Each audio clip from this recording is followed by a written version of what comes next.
Guys, go through your last lecture notes. If you have any doubts, please ask.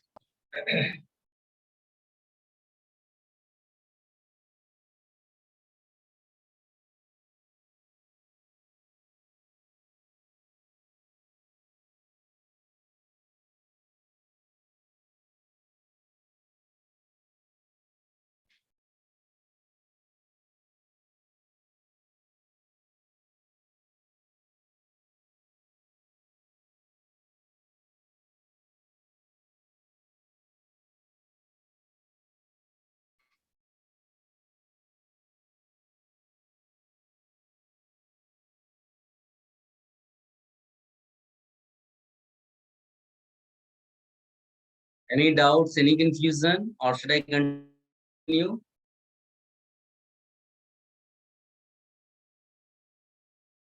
No doubts. Okay. चलो लिखो बेटा सब लोग disaccharides.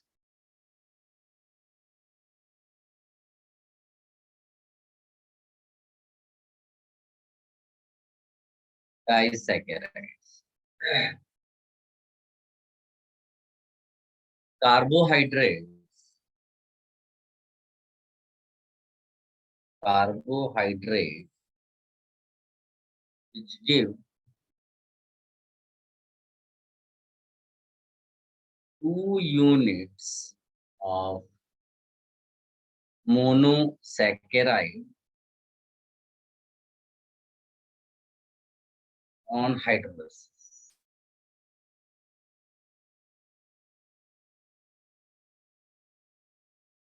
इसमें हम लोग शुरुआत किससे करेंगे? Sucrose.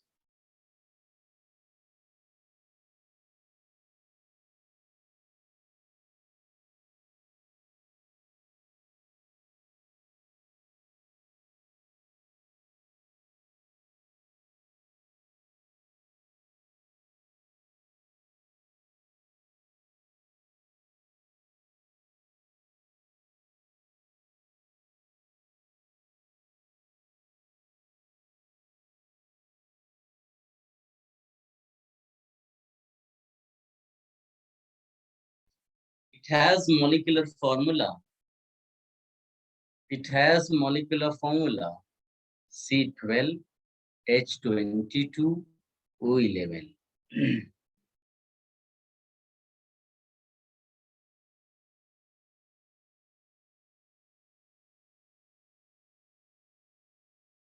Another point, it is a non-reducing sugar. It is non-reducing sugar. It is non-reducing sugar. अच्छा ये reducing non-reducing क्या है? तो उसको हम लोग यहाँ पर लिख देंगे.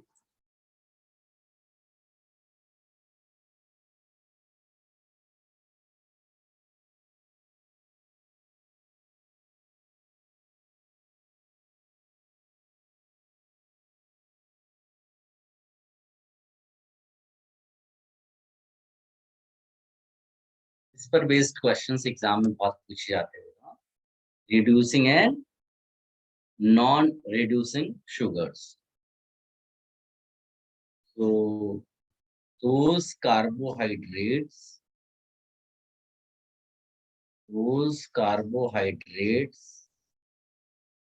which can reduce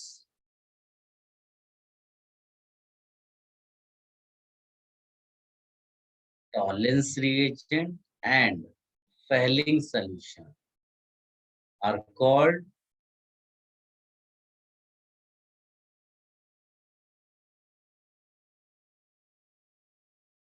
reducing sugars.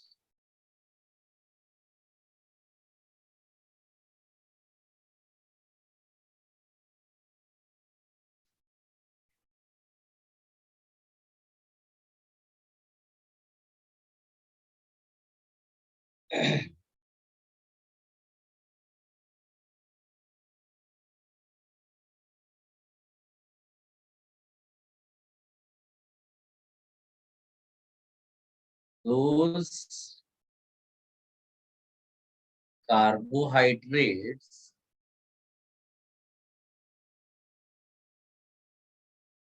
which have free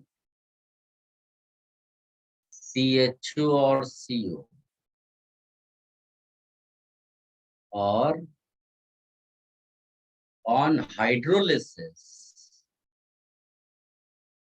give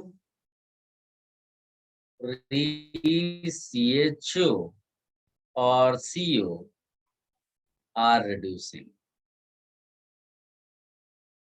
ये जो नीचे पॉइंट लिखा बड़ा ये प्रॉब्लम सॉल्विंग के लिए, ऊपर जो लिखा है बड़ा डेफिनेशन, नीचे प्रॉब्लम सॉल्विंग के लिए।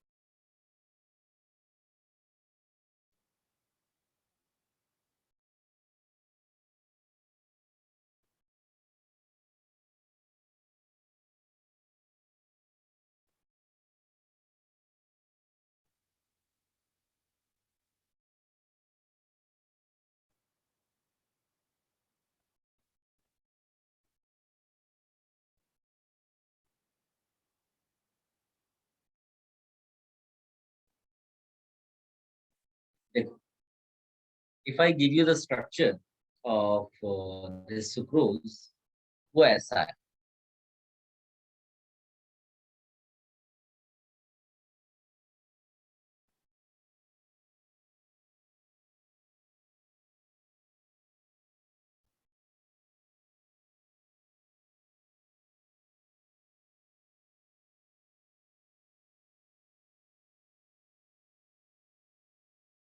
गलत नहीं लिखना बेटा, जहाँ नहीं समझ में मुझसे पूछ लेना।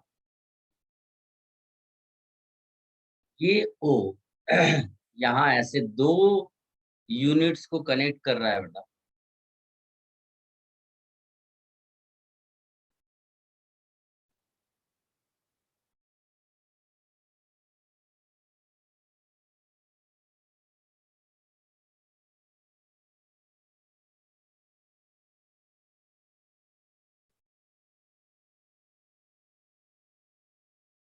ये जो बीच में लिंकेज दिख रहा है ना, इसको ग्लाइकोसिडिक लिंकेज कहते हैं।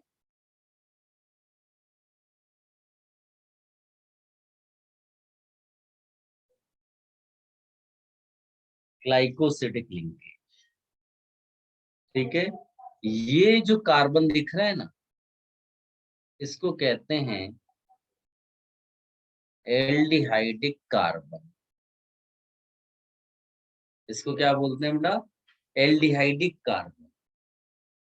और ये जो यहाँ दिख रहा है, ये है कीटोनिक कार्बन।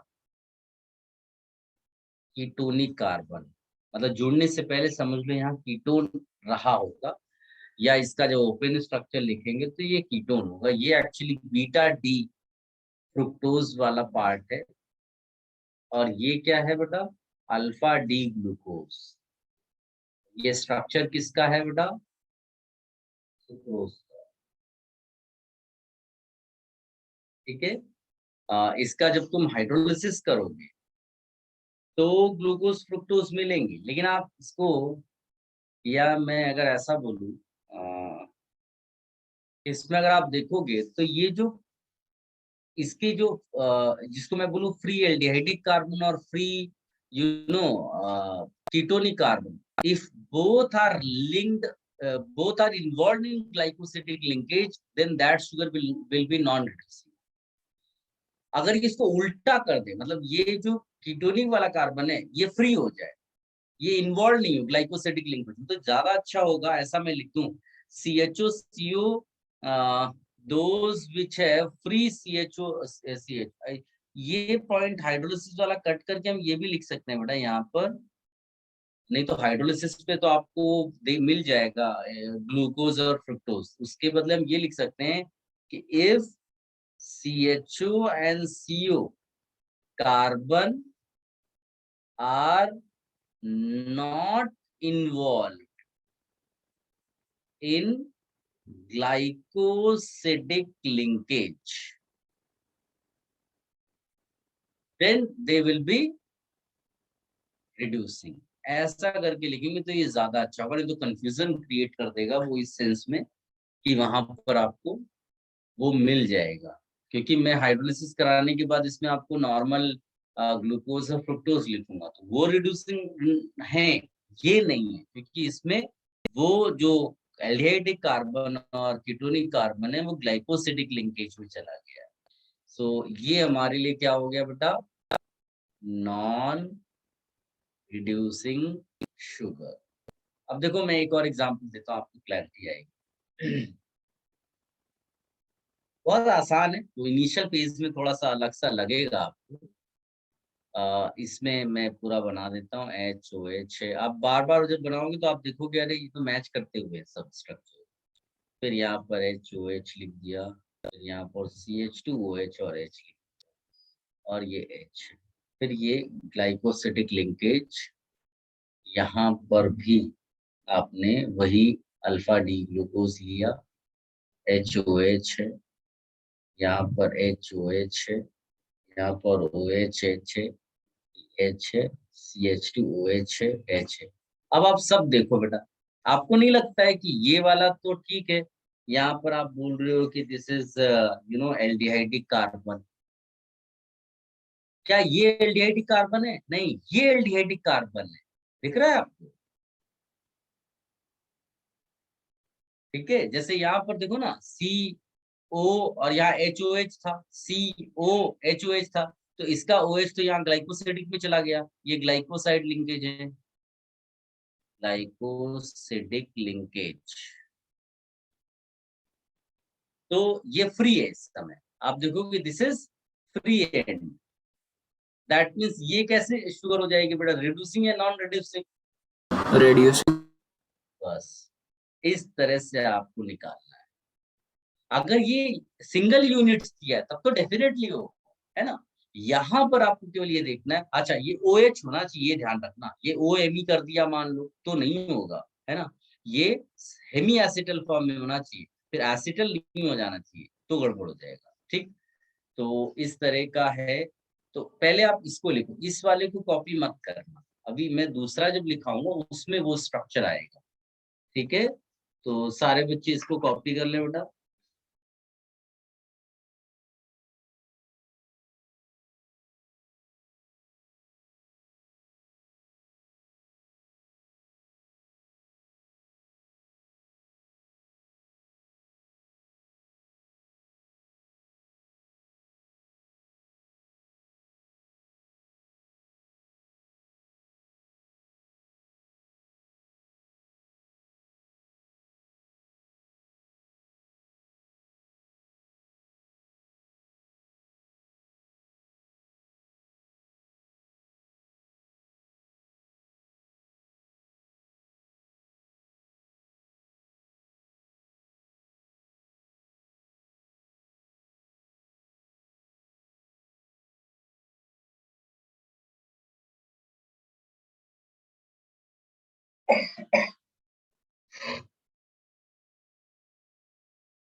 डन बेटा?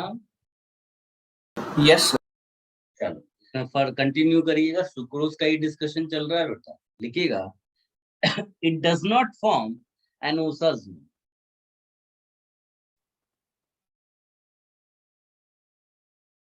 It does not form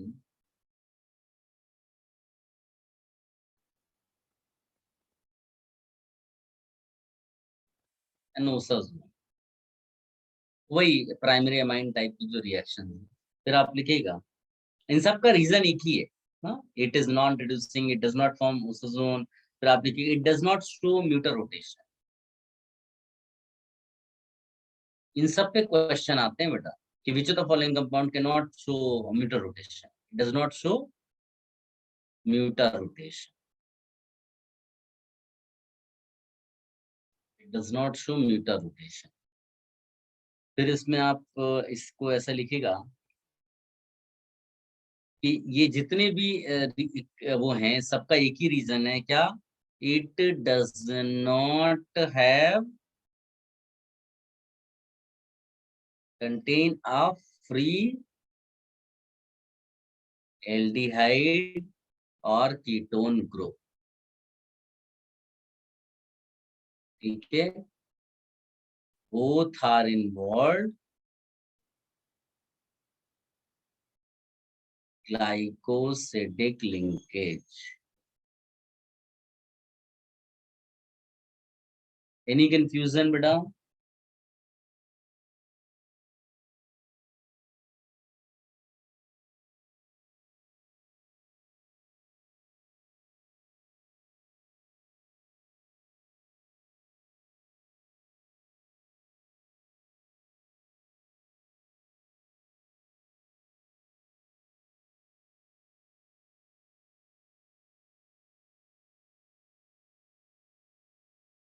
sir आपने पीछे वो रेड्यूसिंग नॉन रेड्यूसिंग में कैंसिल करके कुछ लिखा था, वो एक सेकंड लिखा सकते हैं?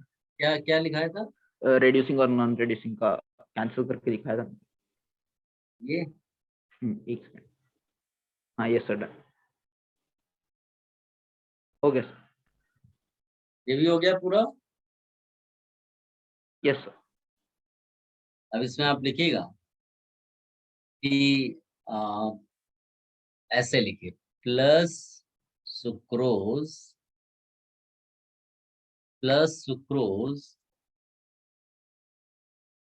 on hydrolysis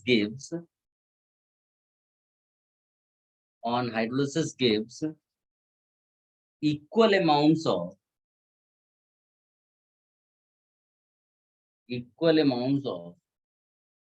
alpha D glucose and beta D fructose।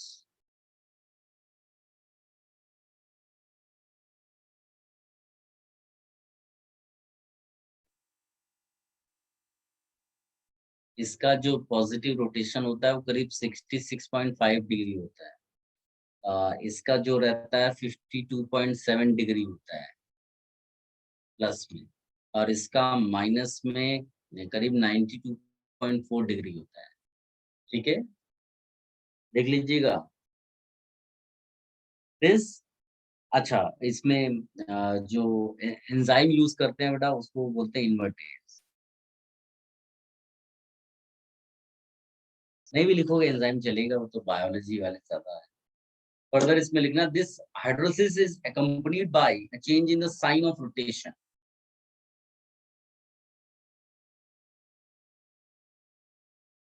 This hydrolysis is accompanied by a change in the sign of rotation from positive to negative।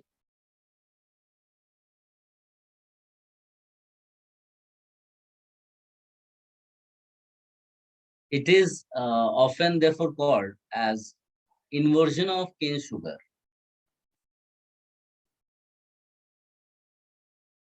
Inversion of cane sugar।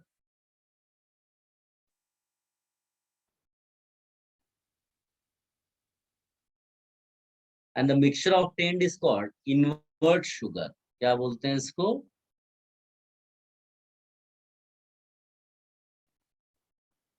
और अगर इन्वर्ट शुगर के लिए तुमको पूछा जाएगा तो average निकाल देना है। Optical rotation.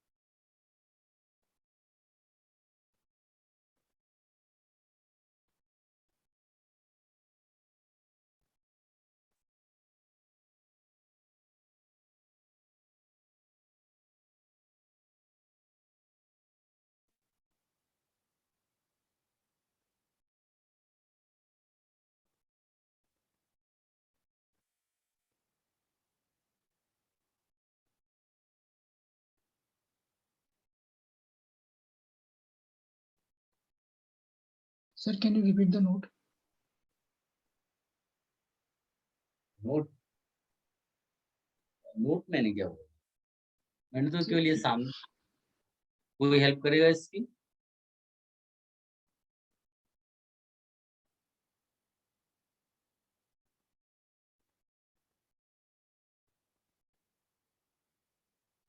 Sir, it is therefore called के बाद. It is therefore called inversion of cane sugar. Inversion of cane sugar. And the mixture obtained is called invert sugar. Okay. Mixture obtained is called invert sugar. और अगर invert sugar का optical rotation चाहिए तो उसका average निकाल लेते हैं। मैंने लिख दिया स्क्रीन पर, देखो। तो वो जो वैल्यू आएगी वो निगेटिव आएगी, इसीलिए उसको इन्वर्जन बोलते हैं।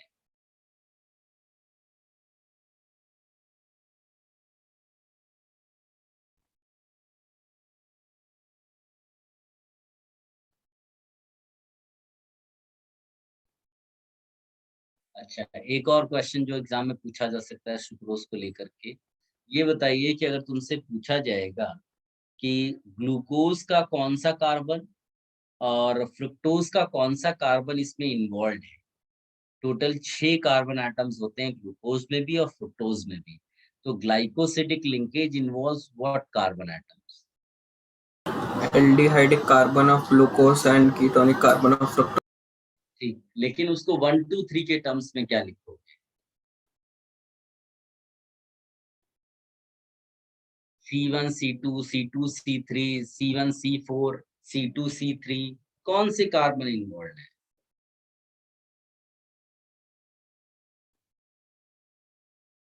समझ में आया मैंने क्या बोला बेटा?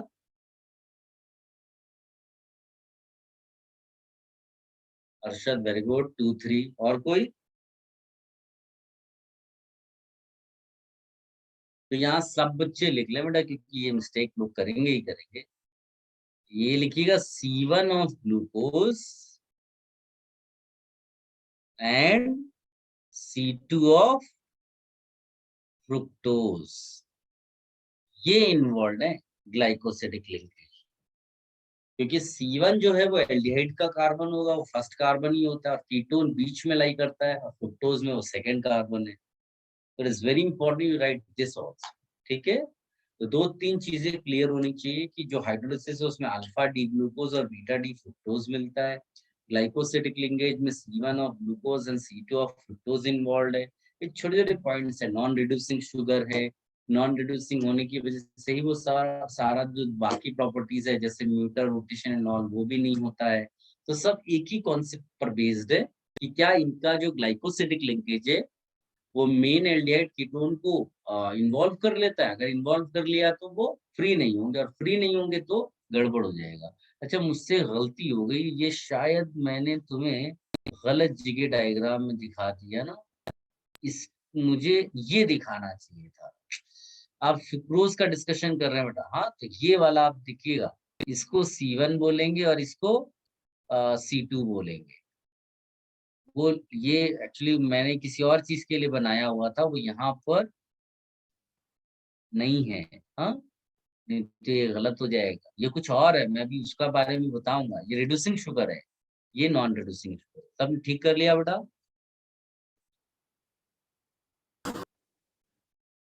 Yes, sir.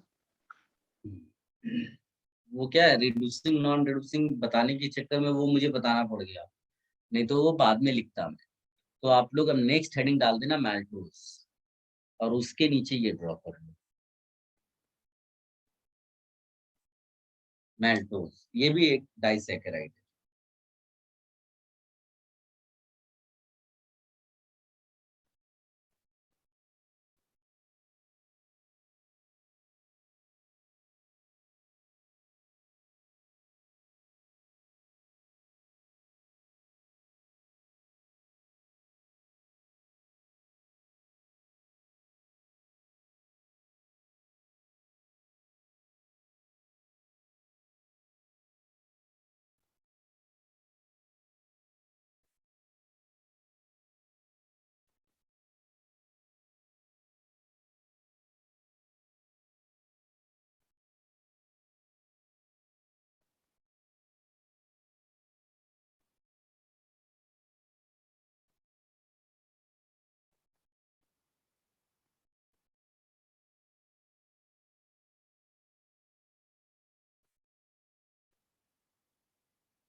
Done sir.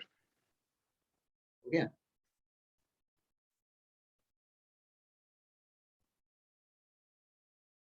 अब इसमें लिखिएगा बेटा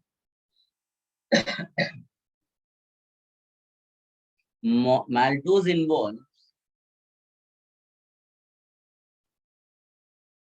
2 units of alpha D glucose. Maltose involves 2 units of alpha D glucose. और अब इसमें बताओ बेटा कि इसमें C और C क्या क्या है 2 यूनिट्स का। Anyone? C1 and C3. C1 and C3 और कोई?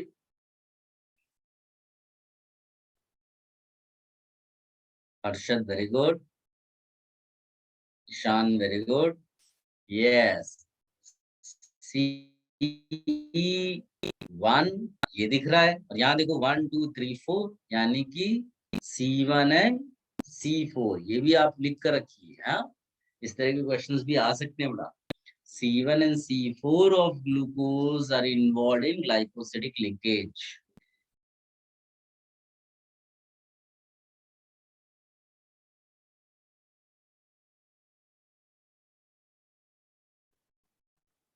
Next लिखिएगा, it has molecular formula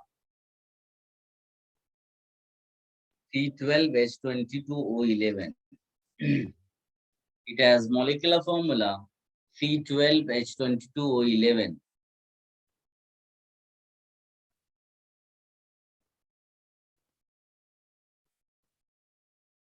Hydrolysis of maltose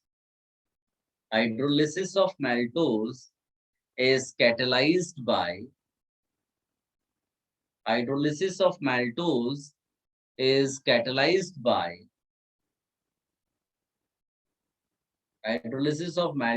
is catalyzed by enzyme diastase. Enzyme diastase.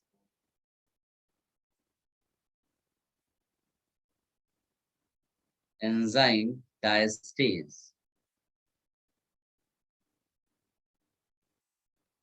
फिर आप लिखिएगा next point, it can reduce Tollens reagent and Fehling solution. It can reduce Tollens reagent and Fehling solution. Hence, it is a reducing sugar. Hence, it is a reducing sugar.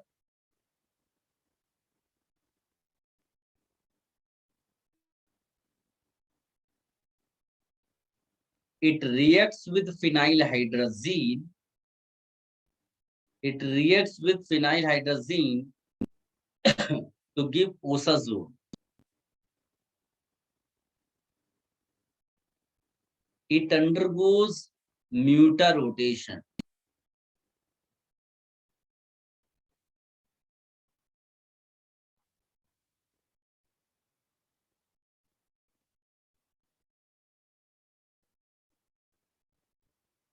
ठीक है, देखो मैं आपको एक बार फिर लिख देता हूँ, पॉइंट पूरा आप लिख लो ये, क्योंकि सबसे इंपॉर्टेंट यही है। How do we know if disaccharides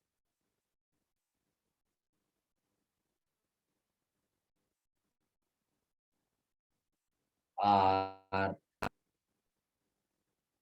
reducing or non-reducing sugar? ठीक, तो इसमें क्लियर कट आप लिखिए और बार बार लिखिए, क्या disaccharide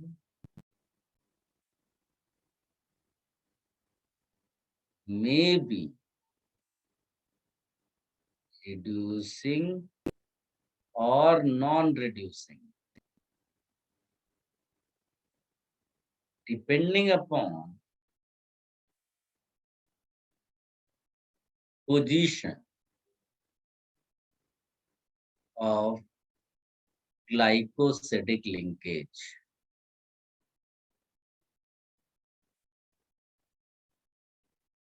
If glycosidic linkage involves the carbonyl groups of both monosaccharide units.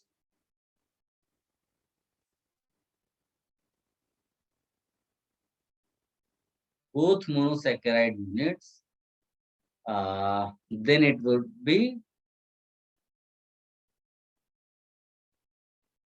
non-reducing. For example आपके पास है बेटा कौन सा सुक्रोज, ठीक, but if one of the carbonyl group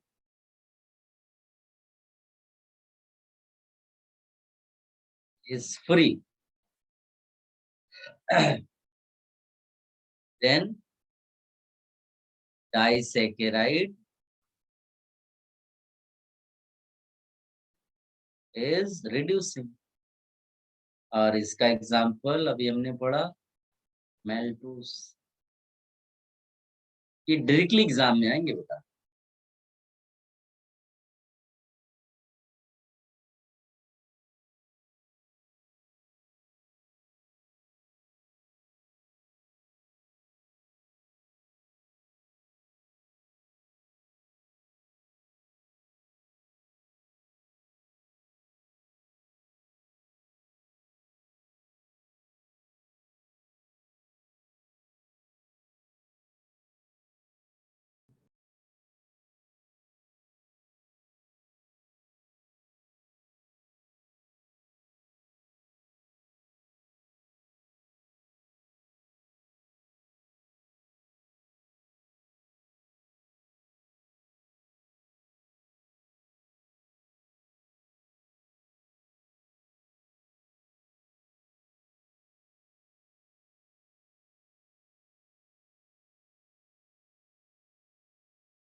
done बेटा।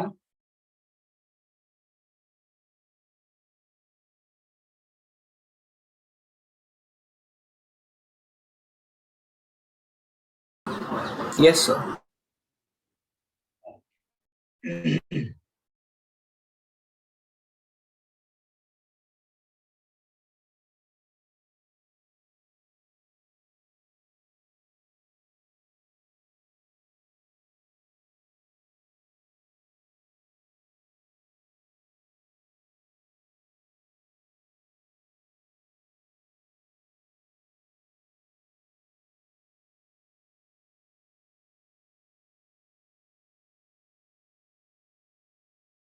लैक्टोज के लिए लिखना,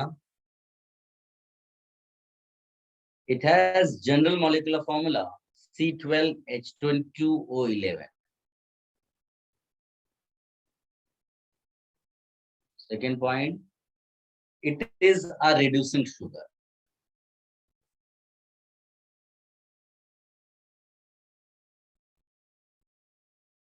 It forms usazone.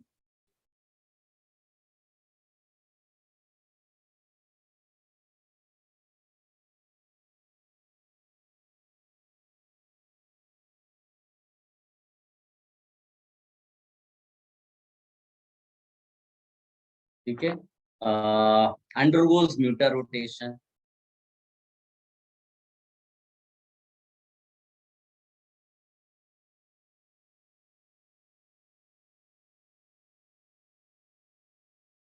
undergoes mutarotation.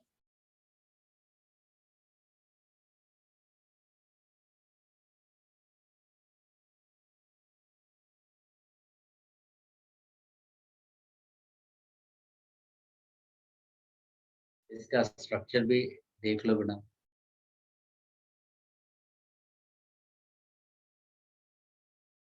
कोई फर्क नहीं पड़ता आप किस फॉर्म में उसको बना रहे हैं, मैंने चेयर फॉर्म में दिखा दी। मेन तो एक्चुअली आपको जो दिखाना है वो कौन सा ऑक्सीजन सॉरी कौन सा कार्बन इन्वॉल्व है, क्या फ्री लिंकेज है कि नहीं है। तो ऑफ कोर्स इसमें फ्री होगा ही होगा, नहीं तो फिर काम नहीं चलेगा आपका, इसीलिए आपने रिड्यूसिंग बोल दिया।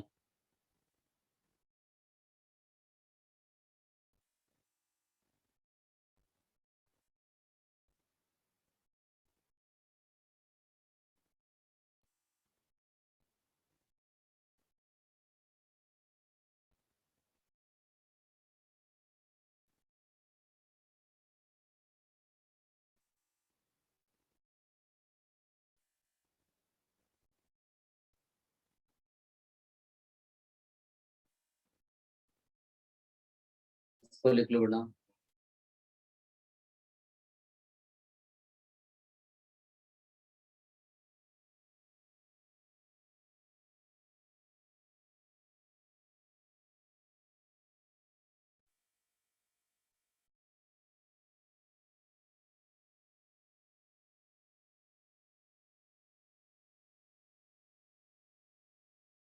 इसमें लिख लीजिएगा lactose is formed by condensation of galactose and glucose.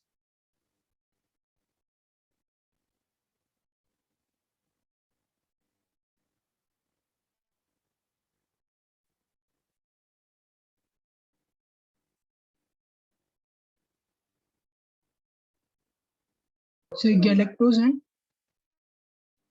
Galactose and glucose.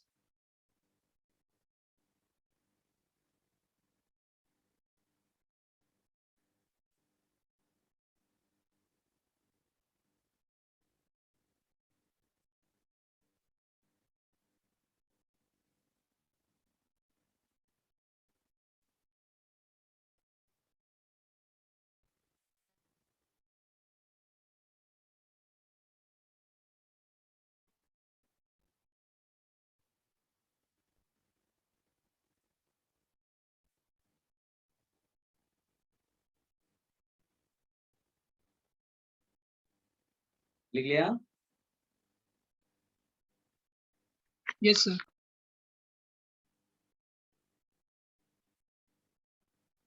चलो ये इनफ है मेरे ख्याल से, इससे हार नहीं पूछता। अब आप लिखिएगा पॉलीसैकेराइड।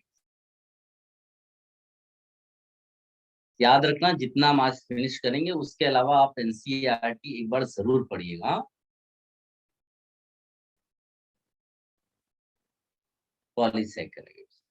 पॉलीसैकेराइड्स में मेनली स्टार्च पढ़ना होता है। लिखिएगा दीज आर कार्बोहाइड्रेट्स, और ये हमेशा आप इसको नॉन रिड्यूसिंग ही लेंगे। हाँ, पॉलीसैकेराइड्स को हमेशा क्या लेंगे बेटा?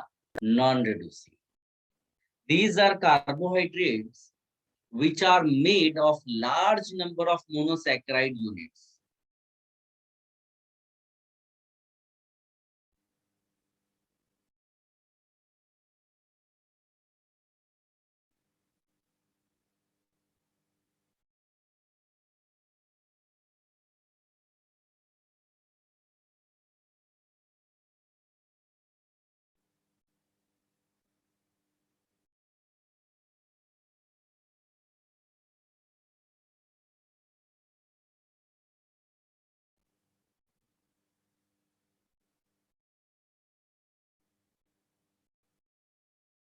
These are naturally occurring condensation polymers.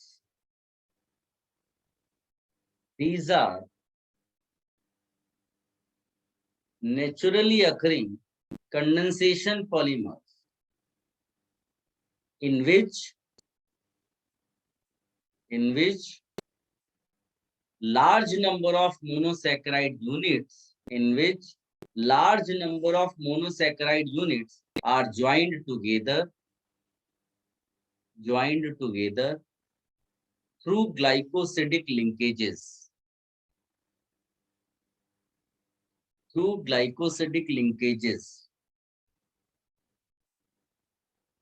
These are colorless, tasteless.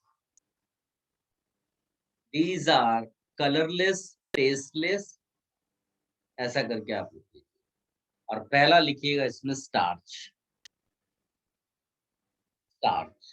Formula लिख सकते हैं C6H10O5 होल एन। ठीक है, most abundant source of carbohydrate in human. Right.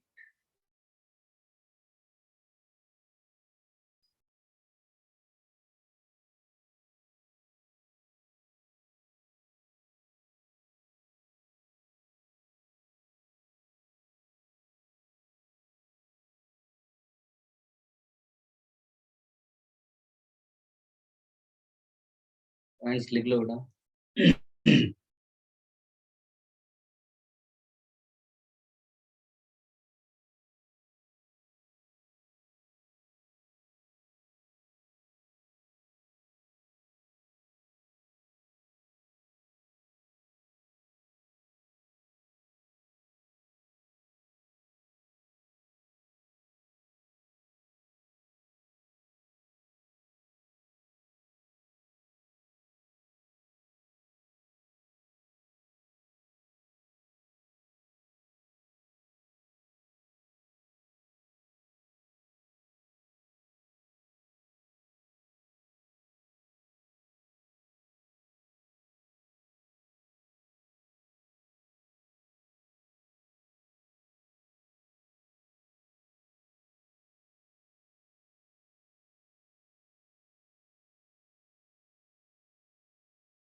इतना पहले लिख लो बेटा।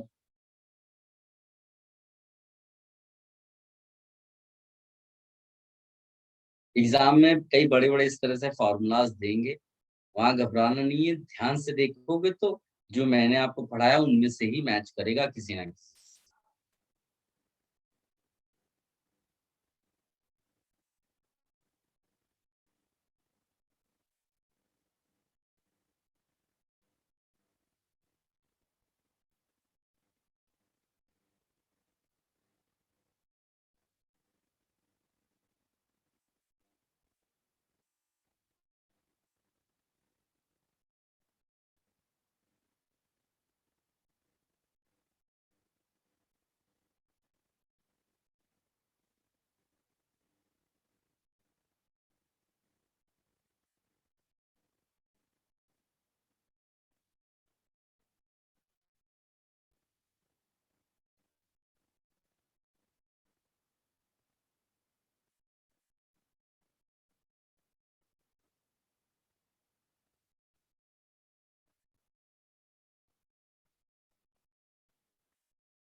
Don't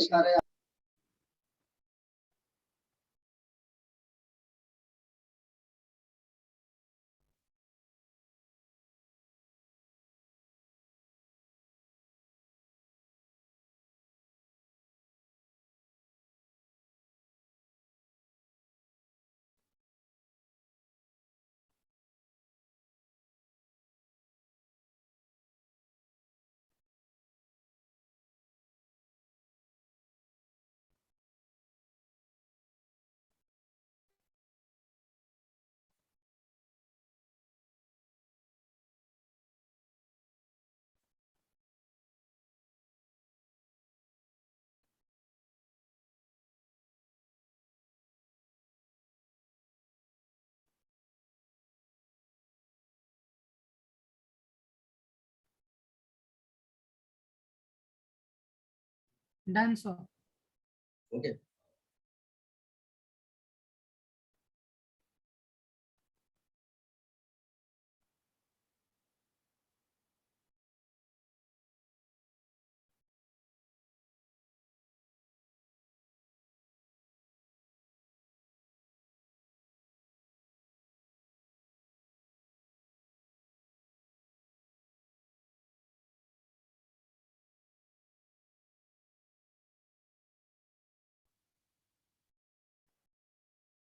Done, sir.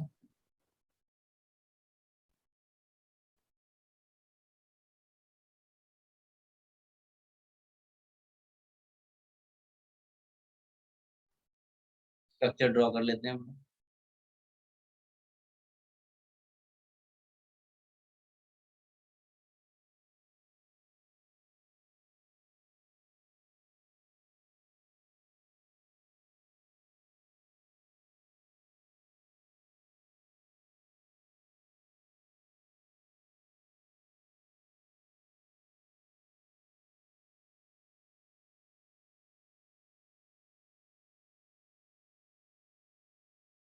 देखो ये स्टाइल है ड्रॉ करने की।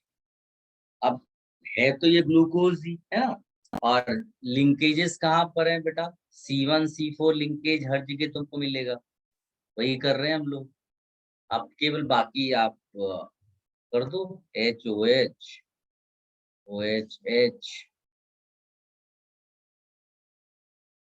वो तो इधर चला जाएगा है ना, तो यहाँ केवल H दिखा दो, CH2OH है ना, सब जगह इसी तरह दिखा दो बेटा, HOH OHH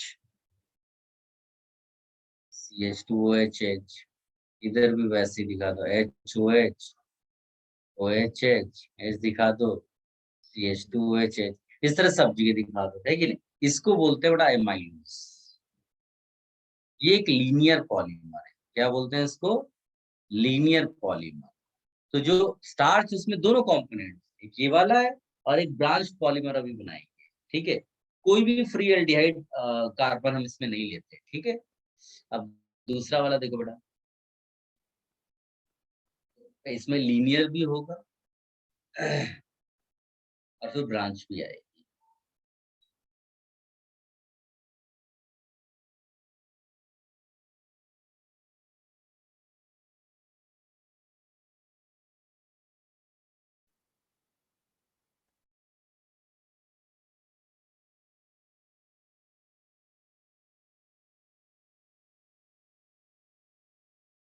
और इसमें यहाँ पर एक ब्रांच आप लगा, CH2OH था, CH2 लगा दी, और ये O ऐसे जाएगा। फिर इस तरह से आप इसमें आगे कनेक्ट कर दो, नॉर्मल जो आपका था। थोड़ा सा अलग सा आपको लगेगा, इतना टेंशन नहीं लेना है। इस तरह से आप इसको जोड़ दो, ठीक। ये सब मिला करके पूरा एक जैसा है। अब इसमें बाकी आप अरेंज कर दो, यहाँ पर HOH लेते हैं ना, जैसा ऊपर है वैसे ही दिखेगा यहाँ पर भी, ठीक। जैसे यहाँ पर भी HOH OHH, ये इस कार्बन से है तो यहाँ वाला H तो रहेगा ही रहेगा ना, है ना। HOH OHH H CH2OHH ऐसे दिखा दो। यहाँ से H2 बाहर किया गया है, H तो फिर भी रहेगा, है ना। फिर बाकी HH CH2OHH CH2OHH H HOH OHH, इसको बोलते हैं, ये ब्रांच है, इसको बोलते हैं एमाइलोपेक्टिन, एमाइलो PEC, इसको लिखेंगे ब्रांच्ड पॉलीमर, ब्रांच्ड पॉलीमर। इसको भी कॉपी कर लो बेटा।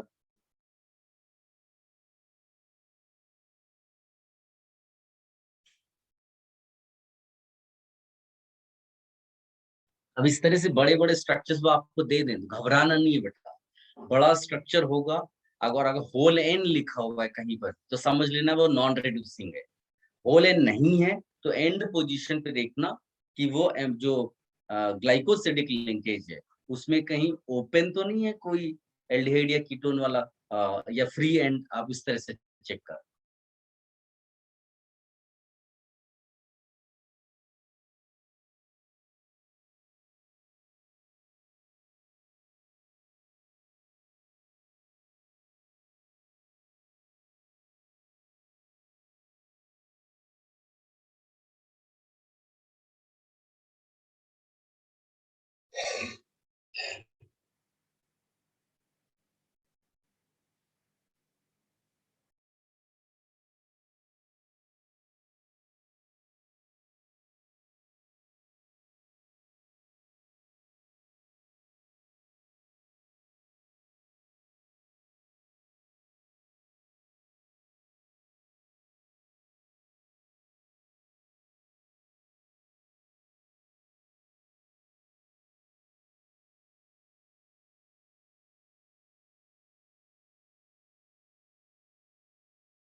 Done, sir.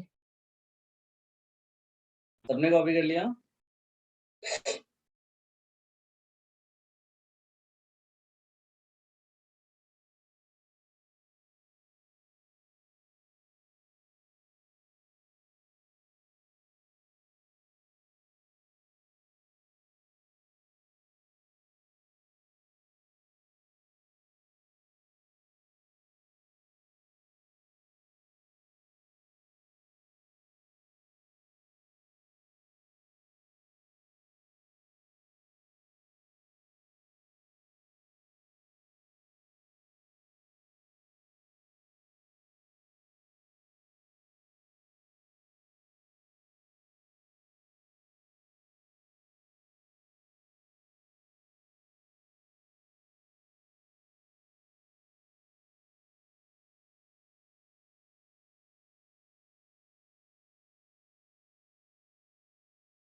चलो हटा दें बेटा।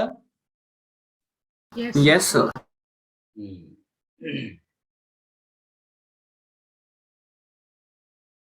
अब इसमें आप लिख लीजिएगा cellulose.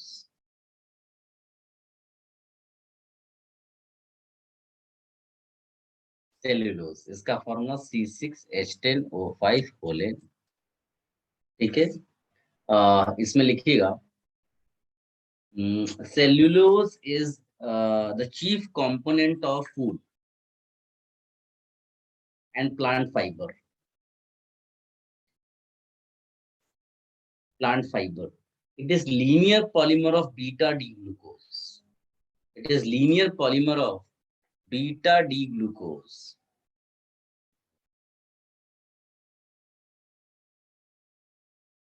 Linear polymer of beta D glucose.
चलो इसको लिख लो बेटा।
Done, sir.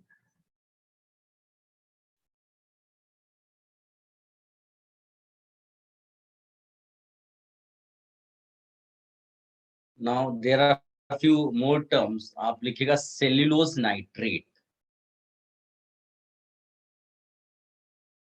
Cellulose nitrate, So, cellulose में non-reducing ना? Cellulose nitrate. Sir, हाँ cellulose में non-reducing ना? हाँ हाँ, ये जितने भी पॉलीमर्स हैं सब नॉन रिड्यूसिंग ही होंगे, ठीक है। Yes. Like any alcohol, cellulose forms esters.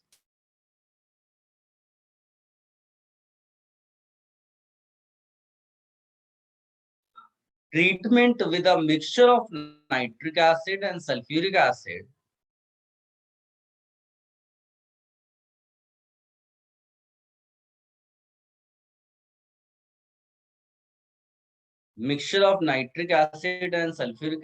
converts cellulose into cellulose nitrate.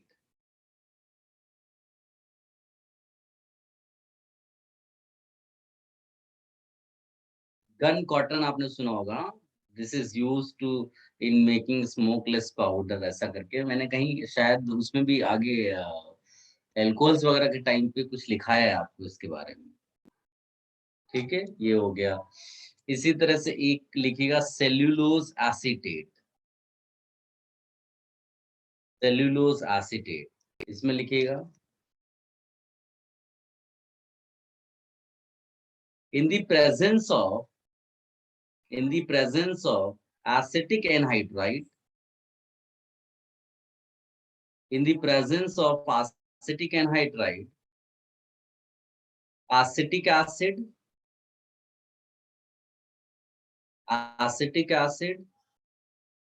and little sulfuric acid, cellulose is converted into cellulose triacetate. Cellulose is converted into cellulose triacetate. तो जहां जहां OH था ना बेटा, वो OEC हो जाता है। बस इतना आपको लिख देना बस। ये बाकी तो पॉलीमर का पार्ट है, क्या करना है उसको, है ना। इसको भी लिख लो।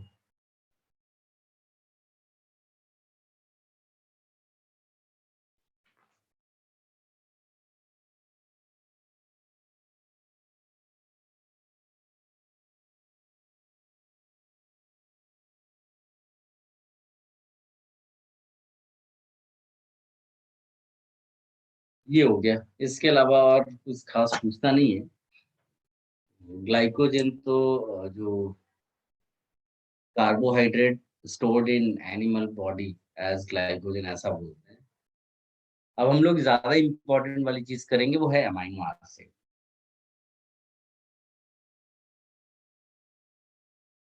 प्रोटीन्स के बारे में थोड़ा बहुत डिस्कशन। अमाइनो एसिड्स लिखिएगा, एक छोटा सा note.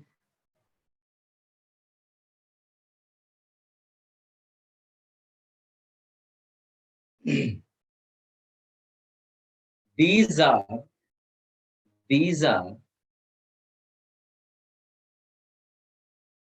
amino substituted carboxylic acids. These are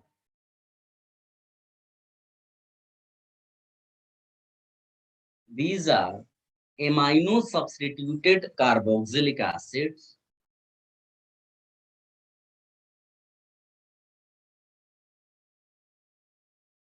further you write from various amino acids या फिर इसको ऐसा लिखेंगे among various amino acids alpha amino acids are important. Alpha amino acids are important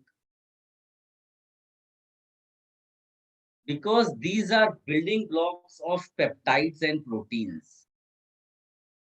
These are building blocks of peptides and proteins.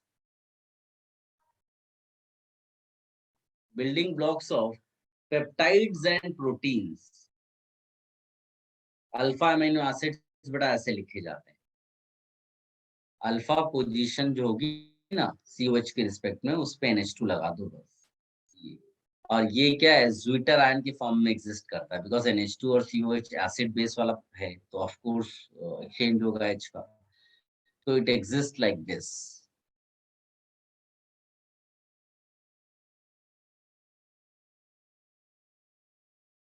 इसको क्या बोल देते हैं zwitter ion.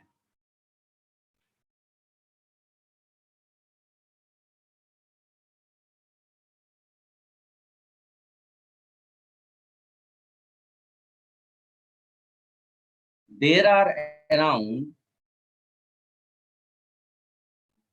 around 20 different kinds of alpha amino acids. There are around 20 different kinds of alpha amino acids.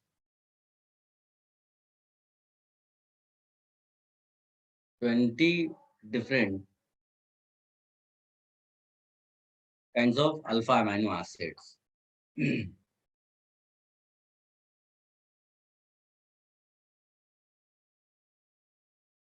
लिख लिया बेटा? Yes, sir. Out of 20 amino acids which are required for protein synthesis, out of 20 amino acids which are required for protein synthesis, the human body can synthesize 10.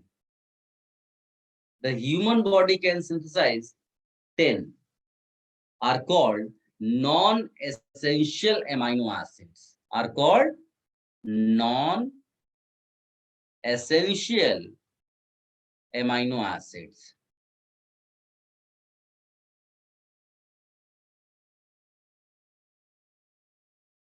The remaining 10 amino acids,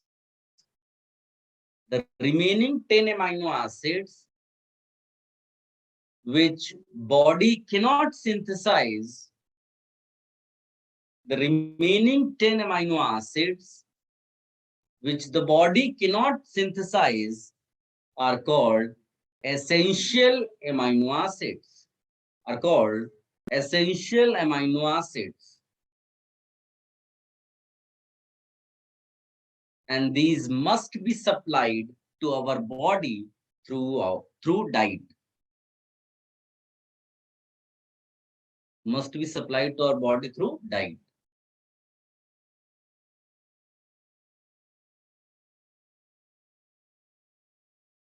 ठीक है. और अगर deficiency हो गई तो बहुत सारे diseases हो जाते. Can you repeat last line? मैंने बोला है कि these must be supplied to our body through diet. Diet.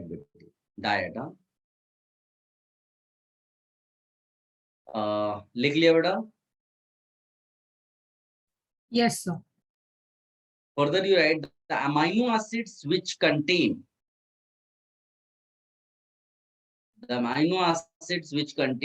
two COOH groups.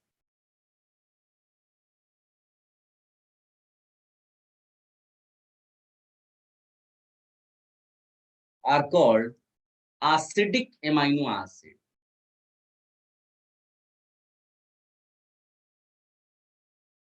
While those containing two NH2 groups are called basic amino acids.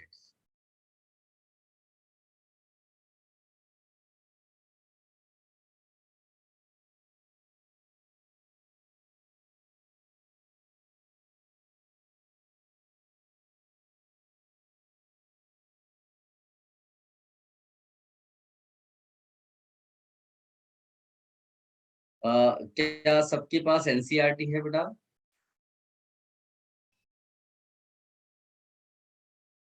Yes, sir. So NCERT में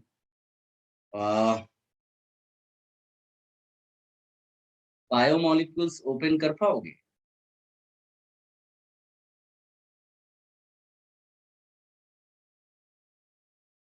Yes, sir. उसमें आप बेटा list निकालिए, देखिए 20 amino acids आपको वहां होंगे। नहीं तो आप मुझे फॉरवर्ड करो, मैं आपको वो पेज नंबर बताता हूँ, नहीं तो फिर मैं निकाल कर दूंगा।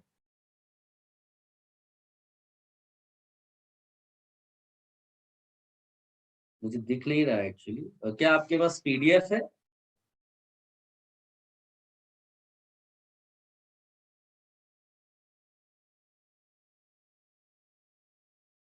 Yes, sir. हाँ, तो एक बार मुझे भेजिए तो मैं उसमें आपको बताता हूँ कुछ इम्पोर्टेंट चीजें।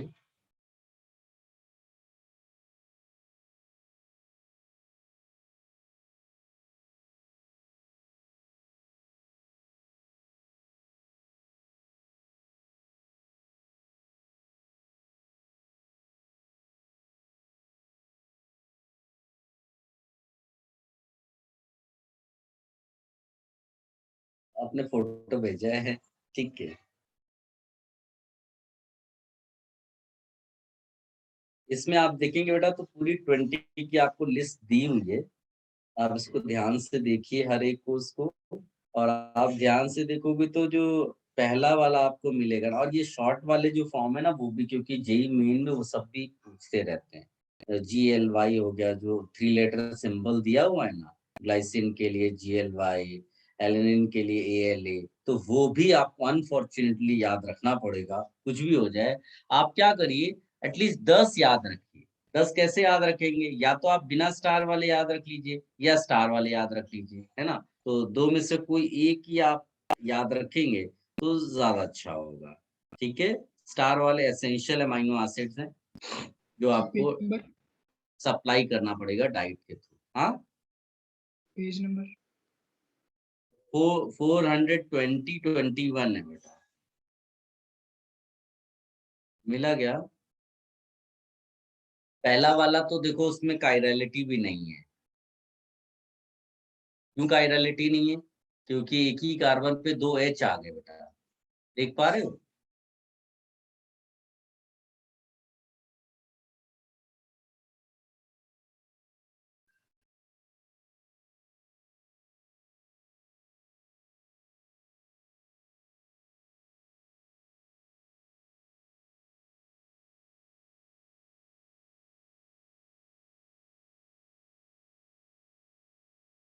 ये लिस्ट आपको पूरी की पूरी रखनी है,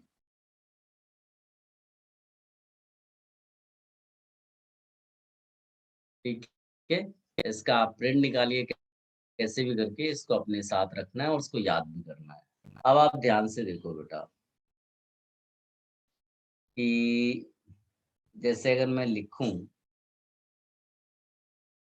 NH2 CH R COOH,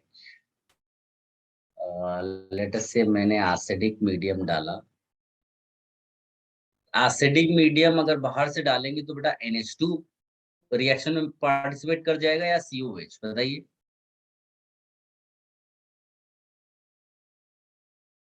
कौन सिस्टम के एसिड से रिएक्शन कर सकते हैं? NH2. तो ये बन जाएगा NH3 प्लस CHR COOH। उल्टा कर दोगे तो इधर आ जाएगा, है ना। और फिर जो है इसमें इसी तरह से मान लीजिए कि मैंने डाला बेसिक मीडियम,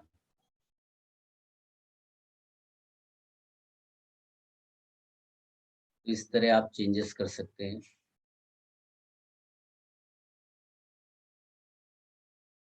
ठीक है, अब इसमें एक लिखिएगा आइसो इलेक्ट्रिक पॉइंट। ये शायद आयनिक इक्विलिब्रियम में आपको पढ़ाया गया होगा।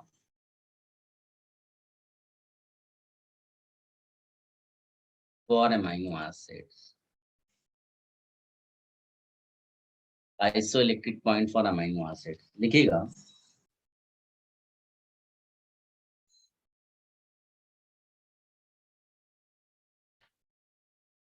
When a solution of amino acid, when a solution of amino acid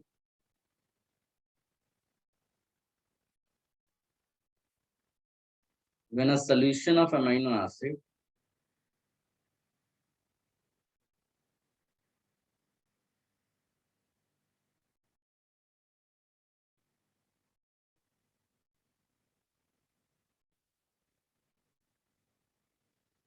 when a solution of amino acid is placed in an electric field,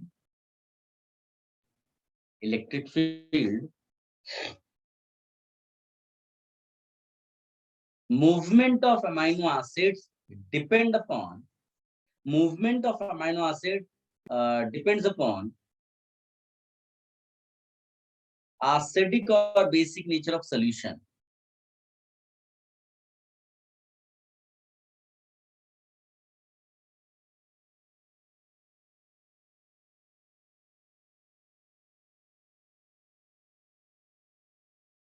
In alkaline solution, we have anion. Of course, alkaline solution होगा तो इस form में exist करेगा। yes or no बेटा?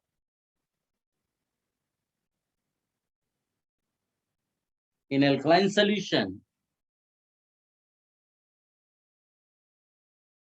this इसको लिखना बेटा, इसको anion लिख दो। exceeds cation क्या होगा? ये exceeds cation this. So net migration will be towards anode. Net migration will be towards anode.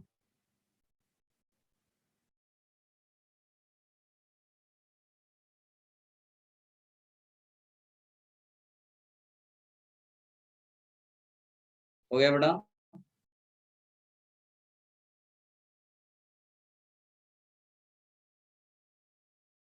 In acidic solution, cation जो नीचे फॉर्मूला लिखा है exceeds over anion. Cation exceeds over anion. So net migration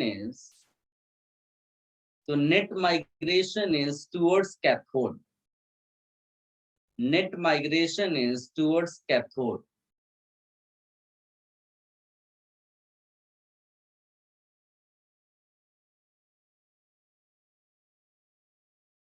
Further लिखिएगा, the H plus concentration of the solution, the H plus concentration of solution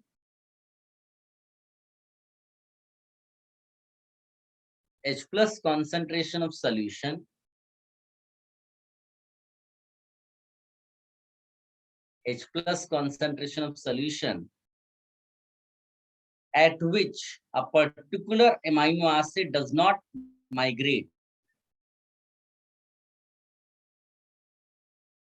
in an electric field,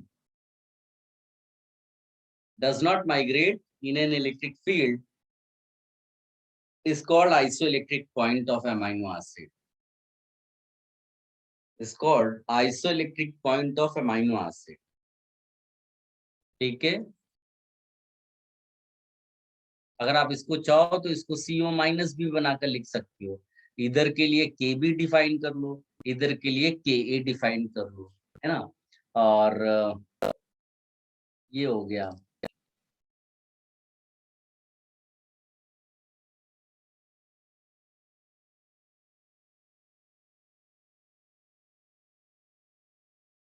normally अगर एक NH2 और एक COH होता है तो लगभग 7 के आसपास ही उसका आइसोइलेक्ट्रिक पॉइंट होगा, ठीक है।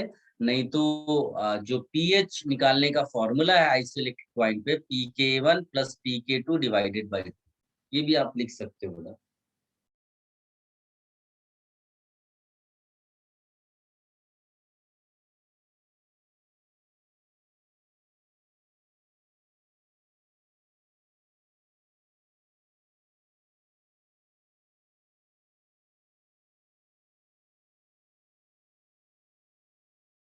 ठीक है।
Guys, I'm searching one question for you.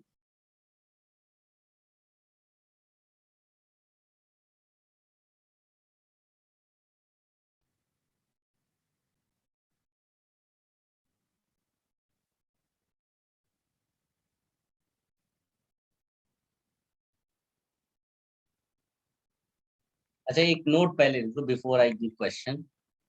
एक नोट आप लिख लो, पेप्टाइड्स एंड प्रोटीन्स कर। Peptides and proteins, peptides and proteins के लिए एक नोट लिखो। Peptides are the products formed by condensation. Peptides are the products formed by condensation. Peptides are the products formed by condensation. Condensation of 2 or more amino acids. 2 or more amino acids.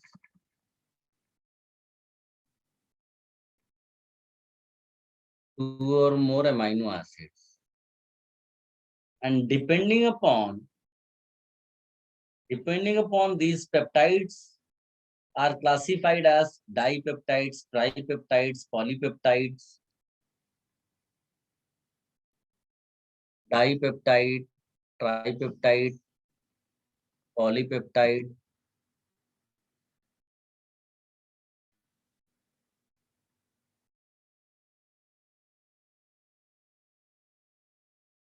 लिख लिया?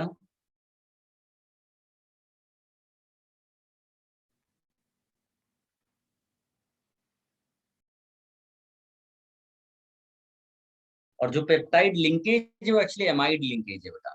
इस linkage को peptide linkage कहते हैं। ये भी आप लिख लो। हाँ,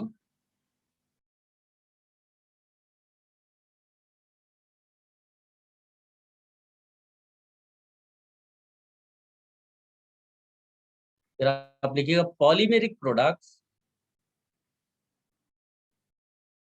पॉलीमेरिक प्रोडक्ट्स,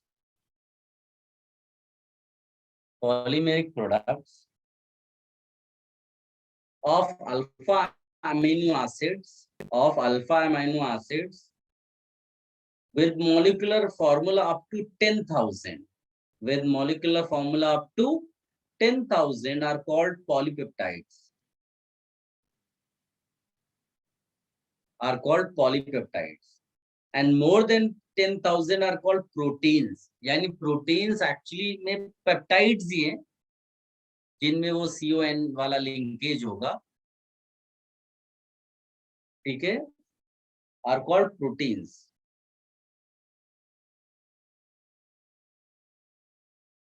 फिर एक पॉइंट और यहाँ ऐड कर देना, उसके बाद मैं आपको क्वेश्चन देता हूँ. Denaturation of protein, ये आपने 9th में भी शायद पढ़ा होगा.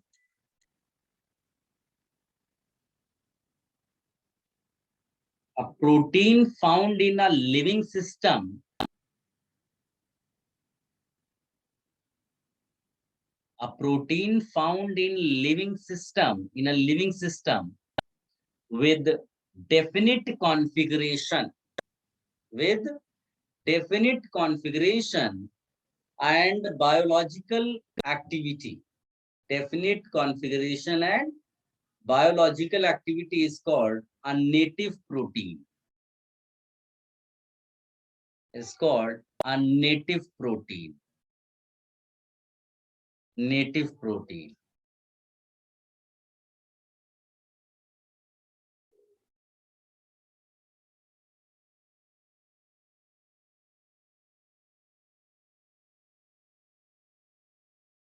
A native protein may be coagulated. Surface chemistry में कोएगुलेशन आपने पढ़ा होगा.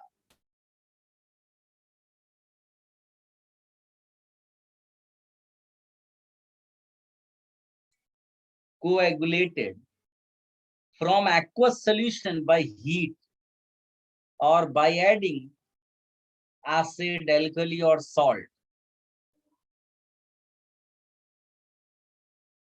By heat or by adding acid, alkali or salt, the protein in this state is said to be denatured.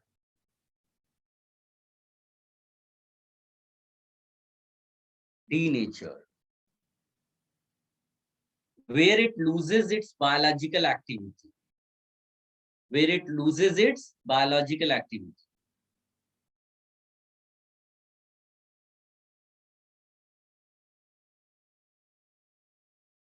ठीक है,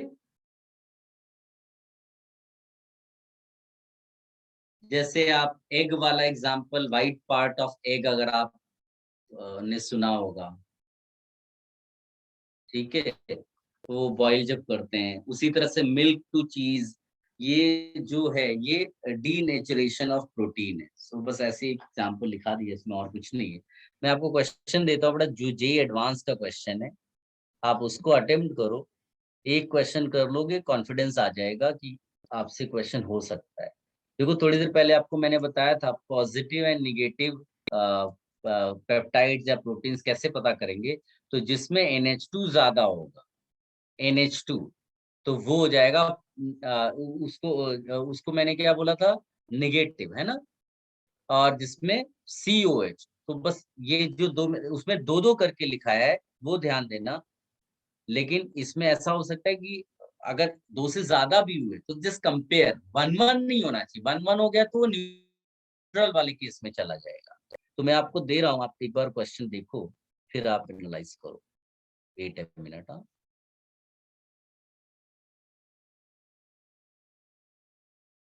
देखो क्वेश्चन मिला बेटा.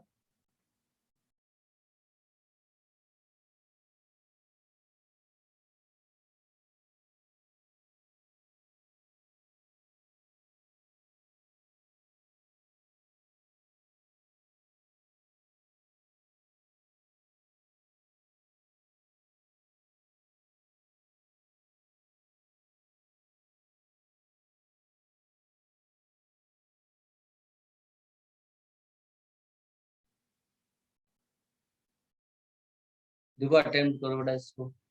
एक चीज केवल इतनी याद रखना बेटा कि जो NH2 है वो कैटायन बन करके पॉजिटिव हो जाता है, और जो COH है वो एनायन बन के निगेटिव हो जाता है। तो be careful when you select positive वाला।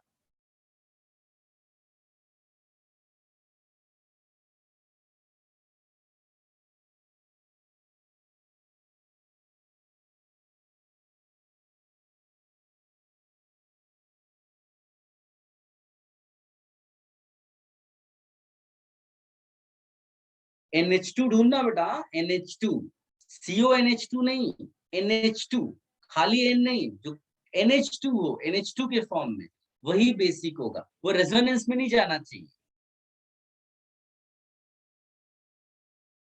बेसिक साइट और एसिडिक साइट, जो बेसिक साइट होगी वही कैटायन बनेगा और वही पॉजिटिव हो जाएगा, कैटायन ही पॉजिटिव कहलाएगा, आप याद रखना।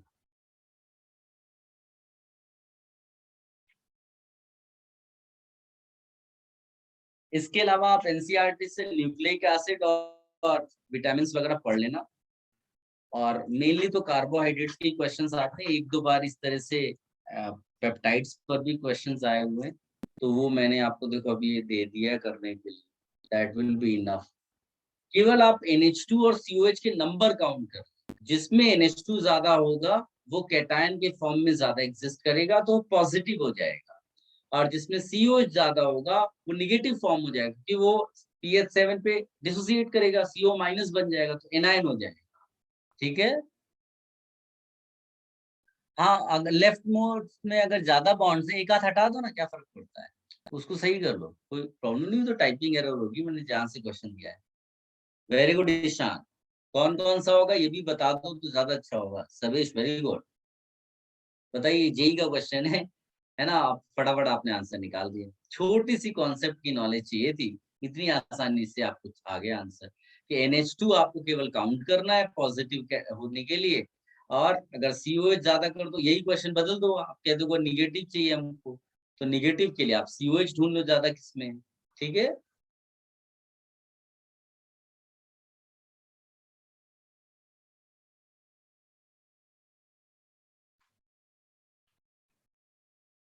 आप एनसीईआरटी से रीड करना, कोई कंफ्यूजन हो तो अपना ग्रुप में भी डाल देना आप, है ना, और जब भी मुझे टाइम मिलेगा I will reply. Ishan very good.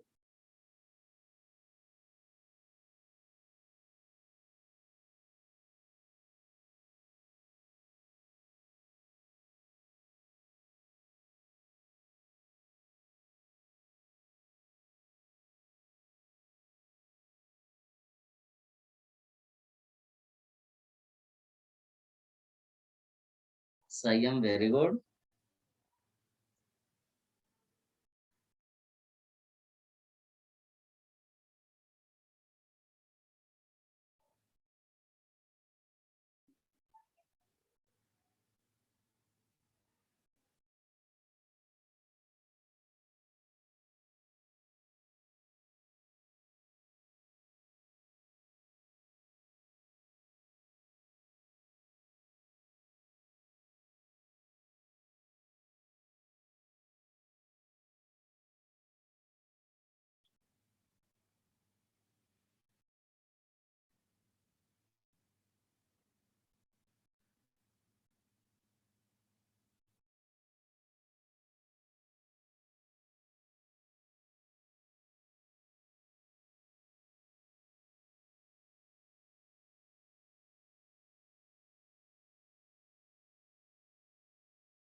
सबको आंसर आ गया बेटा?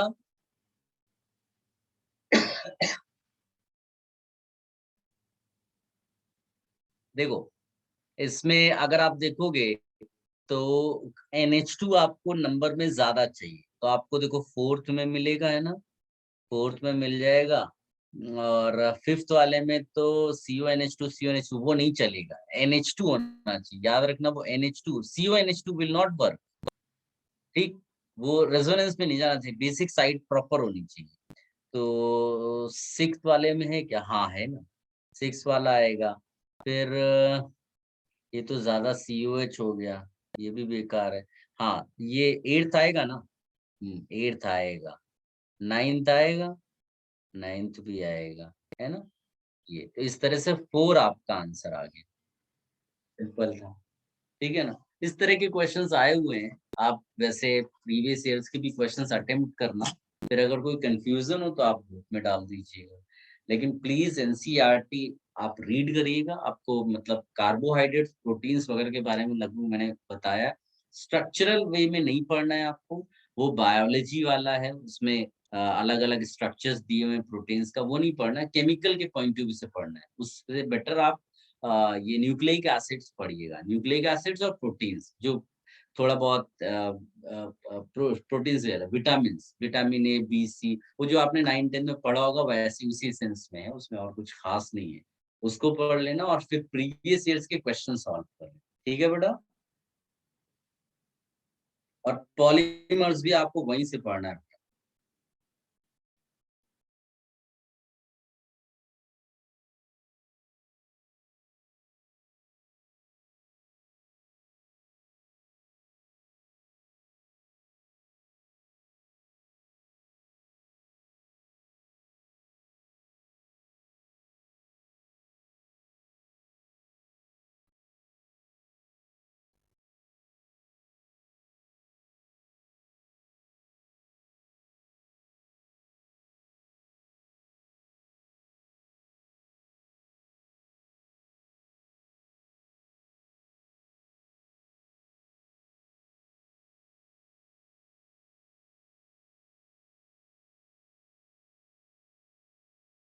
Precious is asking वो AAC2 मैकेनिज्म, बेटा ये जब हम लोगों ने एस्टर का हाइड्रोलिसिस पढ़ा था ना, उसमें वो एसाइल क्लीवेज ले रहे हो या एल्काइल क्लीवेज ले रहे हो, उसके बेसिस पे है।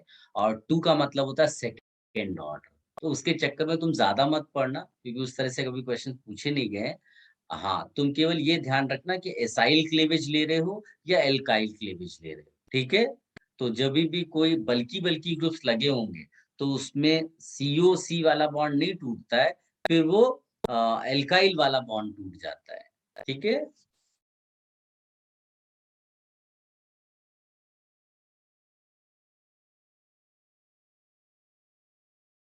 कहीं पर कोई क्वेश्चन मिले तो आप ग्रुप में डाल दो और मुझे टैग कर लो, तो फिर मैं रिप्लाई कर दूंगा उस पर, ठीक है।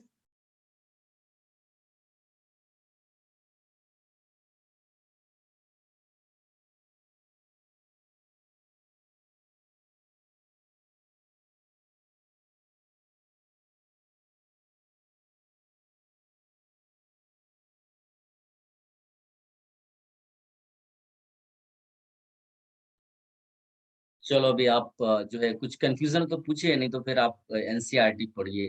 पॉलीमर्स के लिए भी पढ़ना है आपको और इसके लिए भी पढ़ना है, जो रिमेनिंग पार्ट है, जैसे न्यूक्लिक एसिड एंड विटामिन वगैरह।